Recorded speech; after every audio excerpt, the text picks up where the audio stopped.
which branch of the service? I was in the Army. I started out in the 76th Engineer Battalion. What's so interesting about that was that this was one of the first time the Army decided to do what they call buddy platoon. And what they did, they took a whole bunch of people, guys from like the East Coast or in the New York area. And what they did was they tried to put them together as far as going through basic and AIT, which is advanced individual training, and also to go to the permanent duty station together. I think we started out with somewhere around 60 guys, and by the time we finished, we had a few that fell off and everything. But we first started out at Fort Drum, where the Secretary of the Army came and swore us in. Usually people get sworn in at their MEP station, which we did do that too, but we got also sworn in together again, which started out at Fort Drum, New York. And then they bust us down to Fort Leonard Wood, Missouri, where we went through basic and AIT together. Basically, we was a engineer battalion, and consisting of carpenters and masonry, consisted of electricians and plumbers, and a few anywhere in those lines of construction.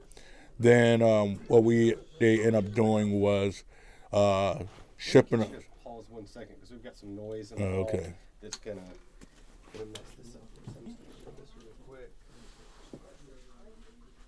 You can come in if you want to. There's some commercial.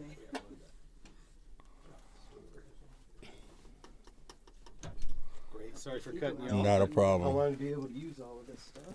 They got 3 people waiting on you. All right, and we're still rolling. So go back. Okay. So after shipping us from getting sworn in at Fort Drum, New York, then they shipped us down to Fort Leonard Wood, Missouri, where we go through basic and AIT together, and then from there we go through all of that. Then they ship us back up to Fort Drum, where we first we did our first permanent duty station, and that was with the 76th Engineer Battalion. From there, it went a few years, and it was pretty good. A lot of guys I still even know today. Then people get out of the service and everything, and then the service just started. They decided that was going to leave the engineering to the civilian contractors. So at that time, they kind of dispersed us, and I've never heard of them doing it again. But it was I thought it was a pretty good time for us veterans, or for us soldiers at the time, and what the Army had did. And it was a milestone that I thought was, as far as my military career. But since then, so I changed my MOS, and I went as a nuclear, biological, and chemical specialist. And after about a year of that, I was shipped over to Germany, and we was then in the first of the first ADA, which is Air Defense Artillery, and I had the opportunity of teaching and instructing a lot of soldiers on how to prepare themselves in a nuclear, biological, and chemical warfare environment. And I didn't get to go over into the Gulf War when we went with Iraq and everything, but I believe, hopefully, that a lot of the things that I taught soldiers on how to protect themselves when they went over, it will help them protect their lives when they went there.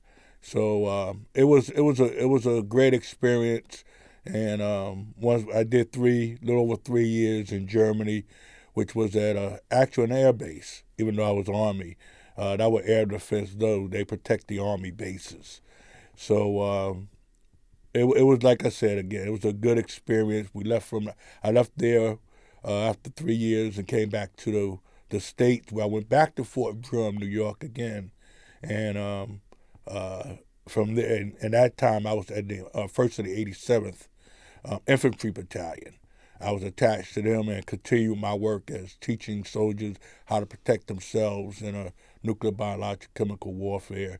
And then did 10 years in, and then the military decided they wanted to they had too many people in, so they wanted to let people out, and they give you a separation bonus for getting out early. So that's what I did, and it was, like I said, a good experience, and that's basically my story of the service. And right now, since then, years a little bit later, I found out that I'm having an eye disease, and some of the things that other things started creeping up on me that happened to make me disabled, and now I'm part of the North Carolina Blind Veterans Association, where I'm the vice president in the Eastern chapter. So I continue the mission of helping veterans, and veterans, we call it Veterans Helping Veterans, and it's still continue on, and it's a good experience, and that's my story.